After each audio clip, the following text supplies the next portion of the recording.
How's it going, guys? This is a pretty crazy video, part of a crazier project that I took on, something that I wouldn't normally have done, but it's actually a project that came about through YouTube, and there'll be another story about that in a future video when I do the curved skirting board video. So if you see the curved skirting video pop up on my YouTube, then have a watch of that one. It's quite a brilliant little thing that I've been through. So in today's video, I'm going to be making a portable spindle moulder using a circular saw. So it's a Festool Hk85 circular saw. I've used this saw a lot in the past on my channel. If you're a regular viewer, you will recognise it. I used it to make the bead and butt cutter that does bespoke panel cutting, and it comes with an adapter that basically gives you a little spindle moulder, 30mm spindle, to put cutter blocks on. So that gave me the idea to use that saw, mount it in some form of like rig that I could use it like the spindle moulder I've got behind me. Instead of a motor and a spindle, I would have the saw blade and a spindle cutter block. So that was the principle of it.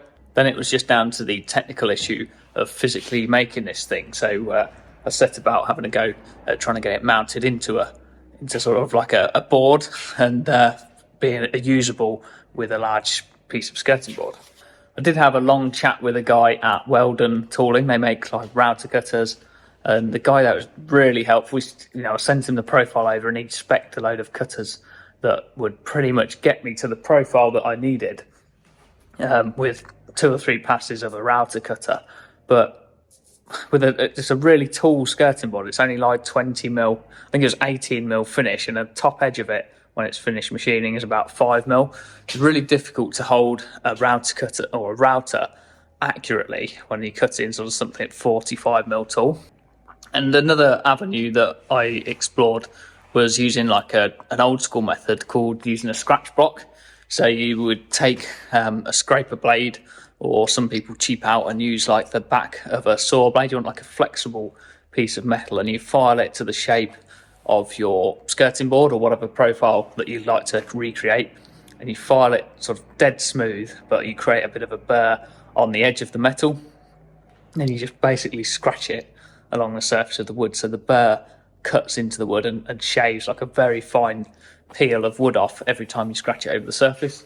And you can create a profile or bespoke moulding that way, without too much fuss. If you don't want to order a cutter to make up a short section of a bespoke mould, and you can use a scratch block to do that. But this skirting was over 5 meters long, and I tried it on a 1 meter length, and it took ages. So yeah, that wasn't really an option in my view.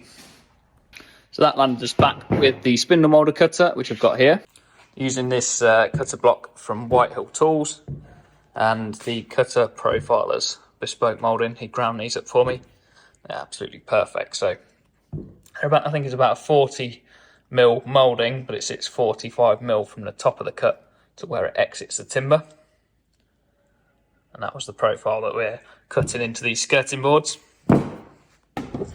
Just for anyone that was interested, the saw was the Hk85. It's actually down in it's in the barn at the minute because I'm working on this green oak. But you can buy for the Hk85 this cutter set, which is where all the ideas stemmed from, and it's called the VN Hk85. It's an attachment set, so you've got a couple of extra guards there, and it allows you to attach a spindle moulder disc to your circular saw. And this is the one that they supply with it, so you can go from something like 16mm, I might even say on it. Yeah, you can go from, on the right in there, 16 to 25mm variable grooves on this, depending on how many spacers you put between the 2 blocks. But the really, really important part here for me is what this arrived on. It arrived on this adapter plate that allows you to put this arbor into your saw. Instead of just like a tiny little arbor that accepts a saw blade, this thing is like 30mm of shaft, which allows you to put a spindle moulder cutter onto that. Like, highly unrecommended. I'm not recommending anyone tries this at home. It's incredibly dangerous. But I'm just saying, I did do it in this video, and it worked incredibly well. So that's where the idea came from. Everything was a bit risky to try for the first time. So that's the principle, and I will take you through now the process of what I ended up doing to get it done and to make this work.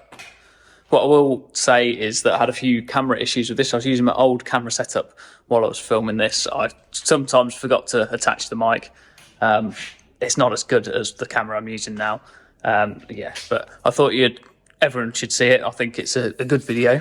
It's interesting, and hopefully you can see past the completely amateur camera footage that you're about to see. Right, so in the workshop, I'm just trying to figure out how to make this thing. This is a saw I'm going to be using with a Spindle Moulder cutter in it. I'm just going to make up a little system for mounting it onto a bit of plywood to make my sort of portable Spindle Moulder. I'm going to use this cheap rail as like a guide slot, so I can take the saw on and off and locate it on that track. I'm just got to cut that down and then make a box so that it all works together.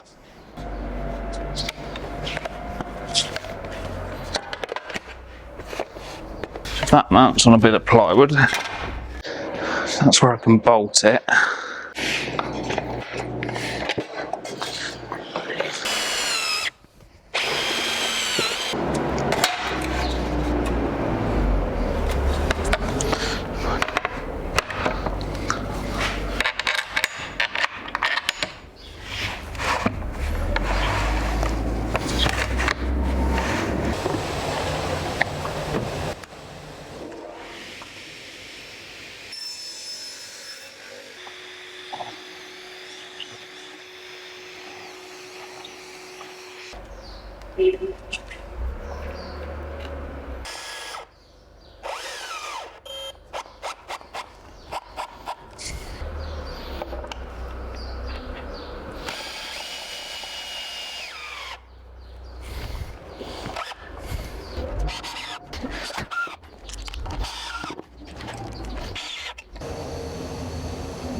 So I lost my audio at this point, but hopefully you can see what I'm trying to achieve here.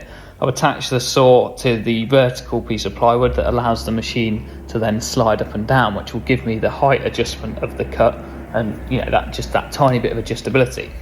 Then I've added a worktop, or you might call it a bed, surface bed to the machine, which will allow the timber to slide on top of. Then the next component I'm making is called a ring fence.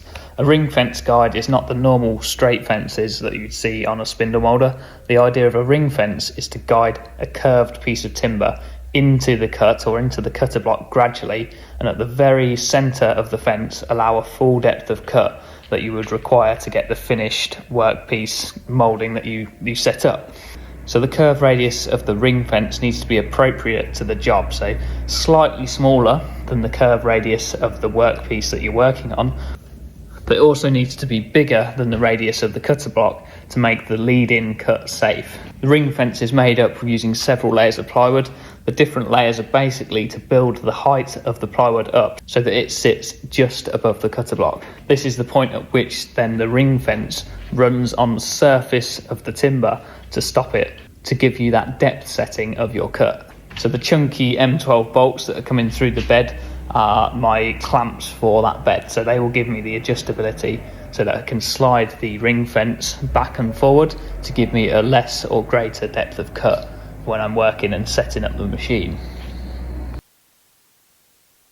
My brother's very kindly tapped me a piece of flat bar that will secure the saw through the plywood, so I've got a really positive locking, and I can also unlock and adjust from one side of the machine nice and positively like that.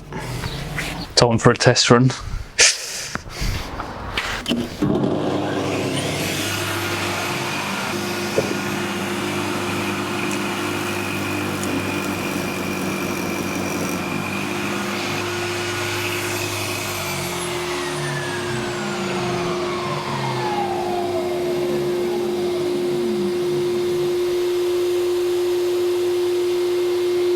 That works absolutely beautifully.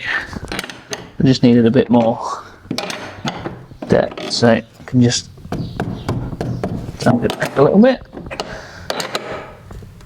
tighten them up.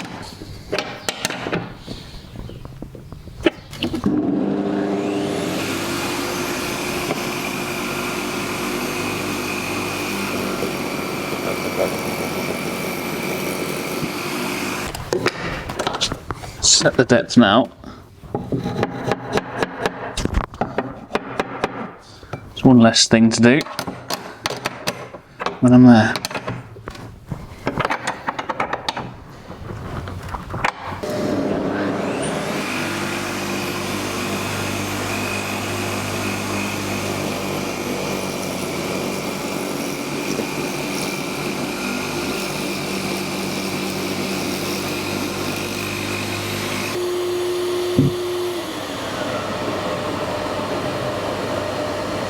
This is my sample I've been sent, and that's what I've just cut on that curve. So we're pretty spot on there.